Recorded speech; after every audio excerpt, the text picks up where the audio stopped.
ವಿಶ್ವದರ್ಜೆಯ ನಗರ ನಮ್ಮ ಬೆಂಗಳೂರಿನ ಕಟ್ಟಿದ ಕೆಂಪೇಗೌಡರ ಜಯಂತಿ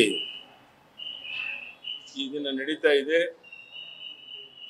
ಕೆಂಪೇಗೌಡರು ಒಬ್ಬ ಆದರ್ಶ ಆಡಳಿತಗಾರ ಮಾತ್ರವಲ್ಲ, ದೂರದೃಷ್ಟಿತ್ವ ಇದ್ದಂಥ ಜನನಾಯಕರಾಗಿದ್ದರು. ಸಾವಿರಾರು ಕೆರೆಗಳನ್ನು, ಜನೋಪಯೋಗಿ ತೋಟ ಮಾರುಕಟ್ಟೆಗಳನ್ನು ಯೋಜನಾಬದ್ಧವಾಗಿ ಇಲ್ಲಿ ಕೆಂಪೇಗೌಡರು ನಿರ್ಮಾಣ ಮಾಡಿದರು. ಜೊತೆಗೆ ಗುಡಿ ಗೋಪುರಗಳನ್ನು ಕಟ್ಟಿ ಧರ್ಮ, ಸಾಹಿತ್ಯ ಸಂಸ್ಥೆಗಳ ಸಂರಕ್ಷಣೆಯನ್ನು ಮಾಡಿದರು.